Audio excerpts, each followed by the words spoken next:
Imagine flipping a switch and lighting up all of Africa, not just one village, but an entire region, by tapping into the power of water. That's the promise of Captain Ibrahim Traore's $800 billion hydroelectric plan. Burkina Faso, a small, landlocked country in the heart of West Africa, has long been overlooked. For years, its people faced three relentless problems: crushing poverty, scarce resources, and no reliable electricity or clean water. When the sun dipped below the horizon, homes plunged into total darkness. Families gathered around shaky candles and kerosene lamps. Kids had to stop studying, and nurses in understaffed clinics watched life-saving machines go silent. Every blackout reminded everyone that without steady power, livelihoods shrink and hopes fade. But that era of darkness is ending. Traore isn't just building dams, he's claiming independence for his country. Along the winding Mohand River, teams of engineers and workers, mixing foreign expertise with local grit, are raising 11 massive dams made of rock-hard concrete and steel. Once complete, all that water power will feed into a smart electricity network stretching across 15 West African nations. It's a feat of teamwork and technical skill never seen before in the region. Picture the day the first dam's turbine wakes up with a roar, its huge blades spinning through white foam to generate megawatts of clean energy. That power will rush through high-voltage lines, finally lighting homes that have gone decades without a single reliable switch. Schools will stay open longer under energy-saving LEDs, letting students learn past sunset. Hospitals will run X-rays, incubators, and operating rooms without fear of sudden blackouts. Factories will keep humming, keeping shops stocked and workers busy. On the farms, electric pumps will draw water from underground, turning dusty fields into green spreads of millet, rice, and fresh vegetables ready for local markets or export. Some people laughed at the idea. $800 billion? Impossible for a small economy.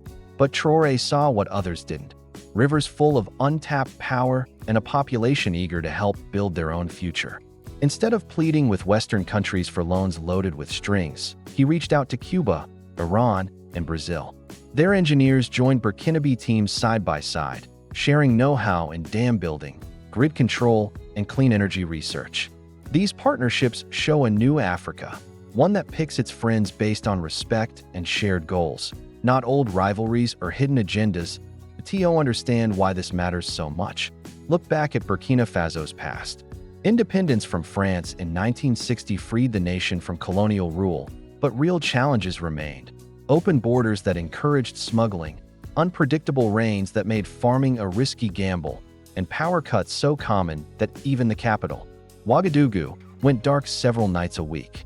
Outside the cities, families cooked over smoky wood fires, kids read by the dancing glow of kerosene lamps, and health posts ran on noisy diesel generators that could quit at any moment, leaving patients at risk. Those days of blackout and uncertainty are fading fast as Burkina Faso builds a brighter, more self-reliant tomorrow. As Burkina Faso's 11 dams begin to rise along the Mohand River, they are carefully spaced to capture every drop of falling water and pass it on, like a chain of giant water wheels set in motion by the river's own current. When water pours through one dam's turbines, it creates electricity and then continues downstream to power the next dam and the next. Spillways and adjustable gates will control the flow, opening wide to avoid floods when the rains come, and closing tightly to save water when the dry season arrives. Advanced control centers, staffed by a growing cadre of Burkinabe engineers, will watch every volt in real time, using smart software to balance supply and demand, not just within Burkina Faso, but across national borders. This isn't just steel and concrete. It's a canal of independence built by Burkinabe hands.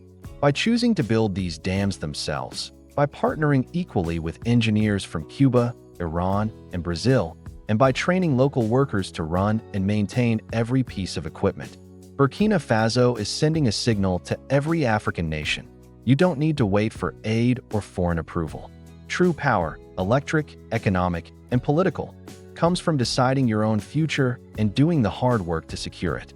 Captain Traore's hydroelectric vision is a living blueprint for a continent ready to lead on its own terms. innovate without imitation, and stand tall in global affairs. For too long, Burkina Faso's progress was stifled by darkness and outside control. In far-flung clinics, surgeons once worked by candlelight. Ventilators and sterilizers fell silent whenever the power grid failed. Villages that should have awakened with the sunrise instead lay quiet, their people trapped in a daily cycle of hope and helplessness. Politically, the country endured one coup after another, each shakeup draining funds, halting development, and driving away investors. Foreign aid patched holes, but always came with strings attached. Buy this oil. Use that equipment. Open your markets to us. Those invisible leashes kept Burkina Faso from ever fully owning its future. When Captain Ibrahim Traoré took the helm in 2022, frustration had reached a fever pitch. Instead of speeches, he offered a simple promise: we will break these chains with electricity.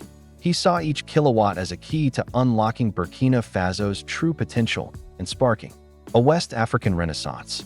From that spark grew the idea of 11 massive dams, each one like a pearl threaded on the Mohound's current, all feeding into a single smart grid designed to deliver clean, reliable power to 15 nations. This wasn't a stunt to build a dam here and there.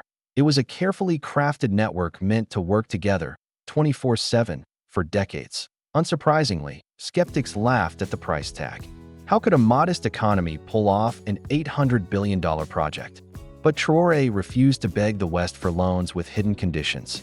Instead, he looked to emerging partners, Cuba, Iran, Brazil, and asked their engineers to join Burkinabe crews as equals. Together, they revived the age-old idea of turning water's flow into power, but on an industrial scale, lighting schools, hospitals, factories, farms, and entire communities in a region where darkness was once the norm. Each dam site, engineers blasted through rocky riverbeds, poured concrete reinforced with tons of steel, and installed floodgates tuned to the rainy season's torrents and the dry season's scarcity.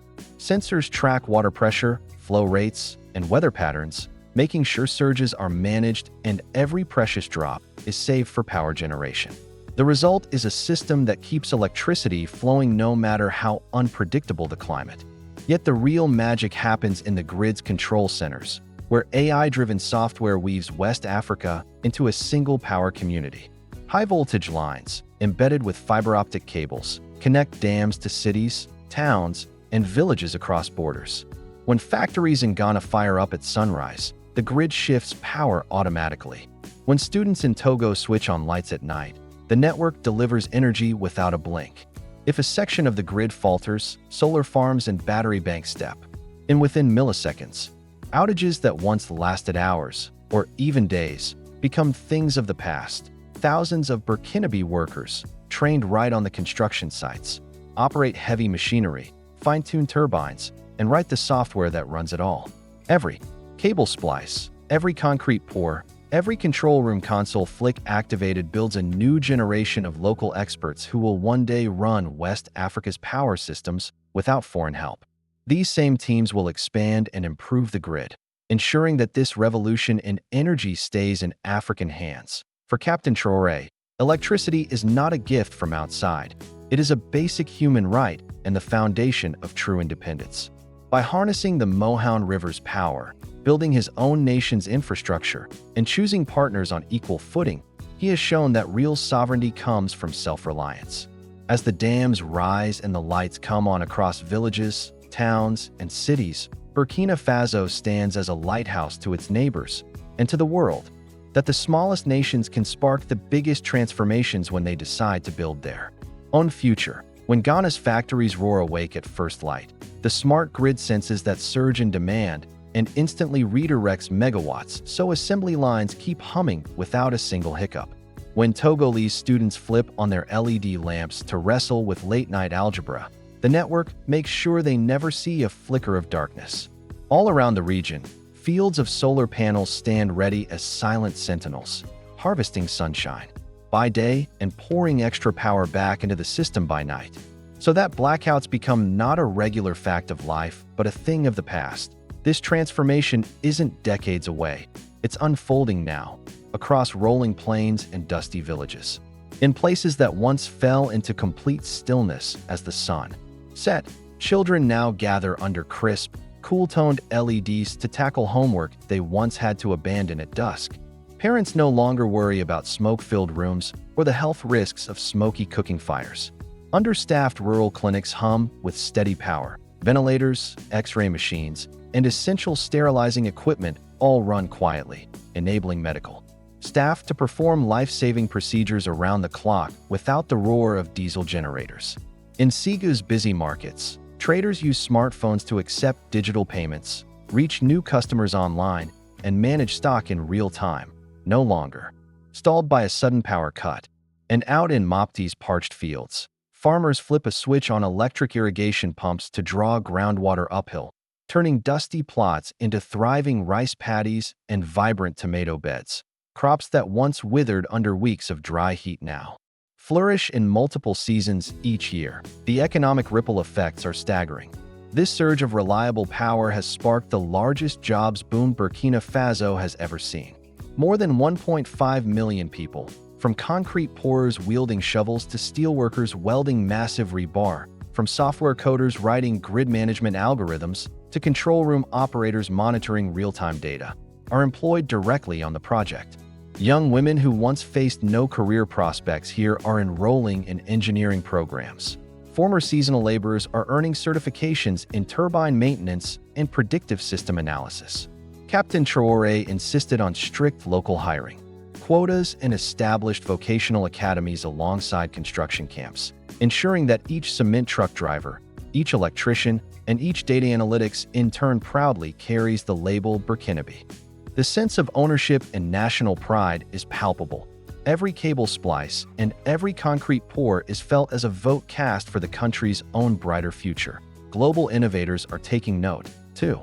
Over 40 green technology firms specializing in wind turbine design, next-generation battery storage, and off-grid solar microgrids have set up regional headquarters within sight of the dam sites. Collaborative labs now buzz with Burkinabe apprentices working side by side with German software architects and Chinese battery engineers, co-designing cutting-edge storage solutions to eliminate costly conversion losses.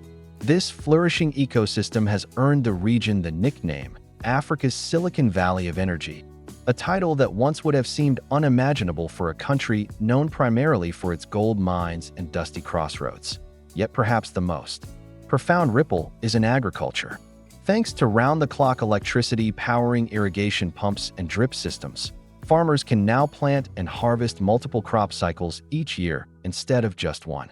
Mango orchards that once bore a sparse, single harvest now yield enough fruit to fill refrigerated trucks bound for luxury markets in Dubai. Rice fields that lay fallow during the dry season now hum with the steady drip of electrically driven pumps, producing surplus grain that feeds local communities and earns critical foreign exchange when shipped to Europe. That extra income is transforming lives. Families who once lived in single-room mud huts are building sturdy concrete homes. Parents who struggled to pay school fees are sending 2 or 3 children through secondary and even tertiary education. And villages are channeling newfound wealth into community centers, clean water stations, and telemedicine hubs. The smart grid's influence extends well beyond Burkina Faso's borders. As the electrical highway stretches to Ghana, Mali, Niger, Togo, and beyond, entire industries run without interruption. Textile factories in Accra hum steadily, agro-processing plants in Bamako operate around the clock, and digital entrepreneurs in Dakar launch fintech startups from solar-powered co-working spaces. Even universities in Niamey now hold virtual lectures over fiber-optic connected campuses. What was once a patchwork of power-poor nations is emerging as a single, synchronized economic zone, no longer hamstrung by energy scarcity, but energized by the freedom to innovate, trade, and grow together. This is more than just a grid upgrade or a jobs initiative. It is a seismic shift in West Africa's story. Electricity, once a scarce luxury handed out by erratic rationing, is now a universal right and a catalyst for the next generation of African leaders, farmers, and technology pioneers. As turbines spin and power lines hum, Burkina Faso stands proud as the spark that showed the world how a modest, landlocked nation can light the path for an entire continent, proving that when Africa powers itself, it powers global progress. Countries across the globe are now lining up to join this energy revolution. China has pledged to build state-of-the-art satellite labs and research centers right here in Burkina Faso, jump-starting innovation in everything from smarter grids to longer-lasting batteries. Russia is sending its best civil engineering teams and hydropower experts to help speed up dam construction and refine safety measures. India is negotiating wheeling agreements that would let it draw gigawatts of clean electricity straight across the Sahara to power its booming industries. These moves send a clear message. Burkina Faso is no longer a footnote. It's a major player in the global energy game at the same time. Western nations that once ignored Burkina Faso are now scrambling for a piece of the action. The European Union, keen to lock down more renewable power sources, is studying a bold $20 billion plan to run cables under the Sahara, carrying surplus electricity all the way from Ouagadougou to Morocco, Spain, and beyond into Europe's increasingly green grid. Nobody saw it coming. A small, landlocked country emerging as a critical energy exporter. Yet here we are. Burkina Faso's dams and smart grid are rewriting the map of global power. This project is more than pipes and turbines. It's Africa's ultimate statement of independence. For centuries, outside powers extracted our minerals and crops, leaving local people with little to show for it. Captain Traoré's vision shatters that old pattern. Every megawatt generated chips away at dependence, and every partnership with Cuba, Iran, or Brazil replaces exploitative deals with true win-win collaboration. Today, Burkina Faso negotiates. From strength, setting its own terms, and choosing partners who respect our sovereignty and help us grow.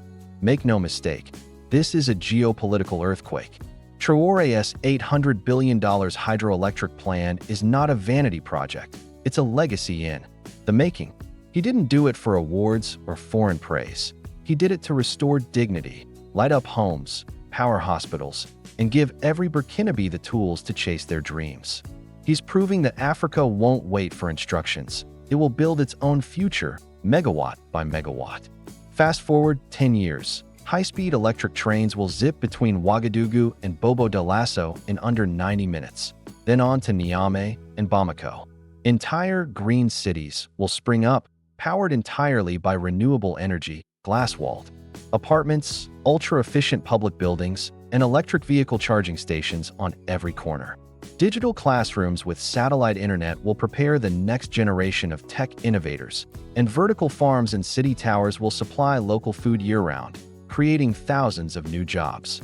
Young Burkinabe, who once left home to find work abroad, will stay and build thriving careers here as engineers, scientists, and business leaders. Thanks to the foundation we are laying today, Burkina Faso's success is already inspiring neighbors. Niger is drafting a River Niger hydro plan. Togo is exploring offshore wind and solar farms. Sierra Leone is eyeing small-scale dams in its forested highlands. Traoré's vision has sparked a continent-wide movement. Africa no longer waits for solutions to come from outside. It creates them from within, using its own leaders, its own workforce, and its own ideas. This $800 billion hydroelectric project is just the beginning. As dams rise and the grid expands, West Africa will become a unified powerhouse where electricity isn't a luxury, but a universal right. Villages that once lay in darkness will glow with opportunity. Businesses that could barely open their doors will hum with productivity. Young people who once felt stuck will build their own futures. This isn't just an energy upgrade. It's a revolution of hope, possibility, and pride. Burkina Faso's journey shows the world that we don't need permission to succeed. We make our own destiny, 1 megawatt at a time. If this story moves you, share it far and wide. Let everyone know that Africa's future is bright and that it's being built by Africans for Africans